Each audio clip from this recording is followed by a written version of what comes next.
নমস্কার, বং ফাইভসের আরও একটি নতুন ব্লগে সকলকে জানাই অনেক অনেক ওয়েলকাম। আজকে ফুলকপির একটা দারুণ রেসিপি নিয়ে হাজির হয়েছি আপনাদের সামনে। রেসিপিটার নাম হচ্ছে কিশমিশ বাটা দিয়ে ফুলকপির রোস্ট। অসাধারণ টেস্টের একটি রেসিপি, অবশ্যই কিন্তু পুরোটা দেখবেন স্কিপ না করে। তো প্রথমেই আমি যেটা করলাম, ফুলকপি তো কেটে নিয়েছি ছোট ছোট করে। আজকের রান্নাটা আমরা সাদা তেলে করব, তো কড়াই নিয়ে নিয়েছি আর কড়াইতে নিয়ে নিলাম সাদা তেল। ফুলকপিটা ধুয়ে ভালো করে জল ঝরিয়ে রেখে দিয়েছিলাম। এরপর ফুলকপিগুলো দিয়ে হালকা করে একটু ভেজে নেব। তো ভাজার সময় আমি এখানে দিয়ে দিলাম সামান্য নুন আর দিয়ে দিলাম সামান্য পরিমাণে গোলমরিচের গুঁড়ো। তো ভাজার সময় কিন্তু অবশ্যই এই জিনিসটা মাথায় রাখতে হবে, নুনের সাথে কিন্তু গোলমরিচের গুঁড়োটাও দিতে হবে, কারণ এই রান্নাটাই কিন্তু গোলমরিচের একটা হালকা ফ্লেভার থাকে, তো সেই কারণে। তো ফুলকপিগুলো হালকা করে কিন্তু আমরা ভাজবো, খুব বেশি ভাজবো না। এই রেসিপিটা কিন্তু সত্যি এতটাই সুস্বাদু হয় যে একবার বানালে কিন্তু বারবার বানাতেই হবে।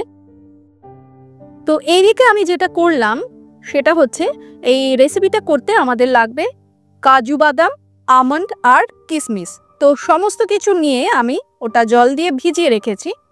আর রান্নাটার জন্য আমরা যে মশলা ব্যবহার করব তার জন্য আমি নিয়েছি পেঁয়াজ একটা, 2 থেকে 3টে আমি নিয়েছি হচ্ছে রসুন, আর 1 চামচ মতন আমার লাগবে আদা বাটা, সেই পরিমাণে আদা, আর নিয়েছি ঝালটা আন্দাজ মতন। তো তারও কিন্তু একটা সুন্দর পেস্ট করে রেখে দিয়েছি সাইডে। আবারও কড়াই নিয়ে নিয়েছি, কড়াইতে নিয়ে নিয়েছি সাদা তেল আর নিয়ে নিয়েছি সামান্য পরিমাণে বাটার। আপনারা চাইলে কিন্তু বাটারের পরিবর্তে ঘিটাও ব্যবহার করতেই পারেন। তো তেলটা একটু গরম হয়ে গেলে আমি ফোড়নে দিয়েছি 1/2 চামচের থেকেও কম, মানে খুবই কম, আশা করছি পরিমাণটা দেখে বুঝতেই পারছেন, গোটা সাদা জিরে,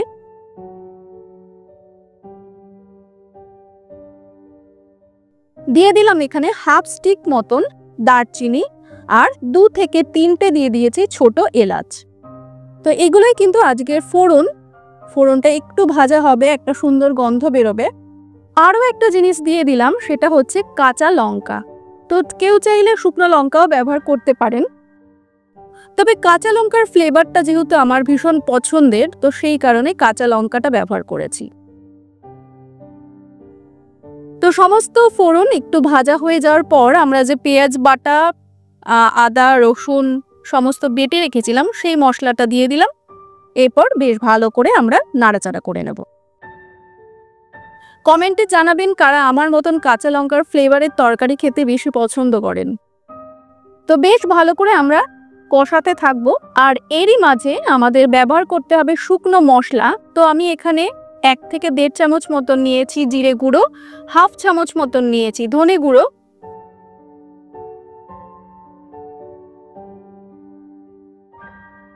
1/2 চামচের মতন নিয়েছি হলুদ গুঁড়ো, আর 1/2 চামচ ব্যবহার করেছি কাশ্মীরি লঙ্কার গুঁড়ো। তো শুকনো মশলা দিয়েও আবার বেশ ভালো করে আমাদের মশলা কষিয়ে নিতে হবে। তো এই রেসিপিটা কিন্তু যে কোনো ধরনের রাইস, রুটি, পরোটা, লুচি, যে কোনো কিছুর সাথে কিন্তু জাস্ট জমে যাবে। তো অবশ্যই কিন্তু বানিয়ে দেখবেন। ফুলকপি তো এখন মার্কেটে ভীষণভাবেই অ্যাভেলেবল। তো ফুলকপির একঘেয়েমি রেসিপির চাইতে কিন্তু এটা একদমই অন্যরকম। এরপর আমরা যে কাজু, আমন্ড আর কিশমিশ ভিজিয়ে রেখেছিলাম সেটা একটা পেস্ট বানাবো, আর পেস্টটা বানাতে আমরা জলের পরিবর্তে ব্যবহার করছি দুধ। তো দুধ দিয়ে একটা পেস্ট আমরা বানিয়ে নেব। এদিকে মশলাটার মধ্যে সামান্য একটু জল দিয়ে দিয়েছিলাম, যাতে সমস্ত গুঁড়ো মশলা বেশ ভালো করে মিশে যায় মশলার মধ্যে। তো পেস্টটাও বানিয়ে কিন্তু আমরা রেখে দিয়েছি। আমাদের মশলাও কিন্তু কষছে এবং খুব সুন্দর কিন্তু একটা গন্ধ বেরিয়ে আসছিল। তো এই পর্যায়ে দিয়ে দিয়েছি আমাদের হালকা করে ভেজে রাখা ফুলকপিগুলো।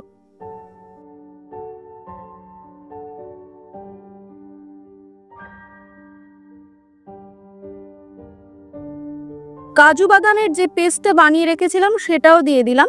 একদম মিহি পেস্ট কিন্তু করিনি। কাজু বাদাম আমন্ড যদি মুখে হালকা পড়ে সেটার ফ্লেভারটা আরও বেশি ভালো লাগে, তো সেই কারণে একদম মিহি না, জাস্ট একটু দানা দানা থাকবে এইভাবেই আমি পেস্টটা বানিয়ে নিয়েছি। পেস্টটা দিয়ে আবারও বেশ ভালো করে নাড়াচাড়া করে নেব।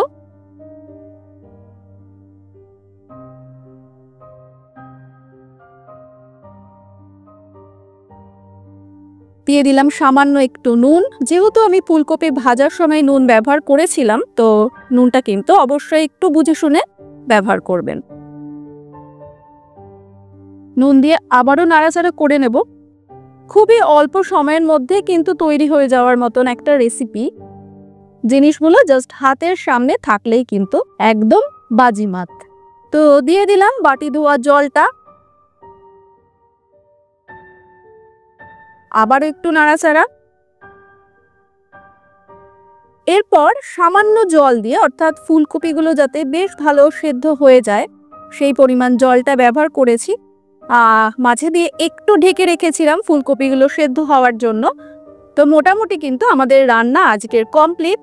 যদি ভালো লেগে থাকে অবশ্যই কিন্তু সাবস্ক্রাইব করবেন চ্যানেলটাকে, অবশ্যই পাশে থাকবেন আর কমেন্টে জানাবেন কিন্তু কেমন লাগলো।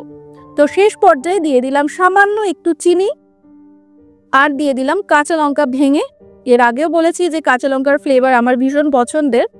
আর দিয়ে দিলাম সামান্য একটু গোলমরিচের গুঁড়ো। গ্রেভিটা আর একটু ঘন হয়ে গেলেই কিন্তু রান্নাটা একদমই কমপ্লিট হয়ে যাবে।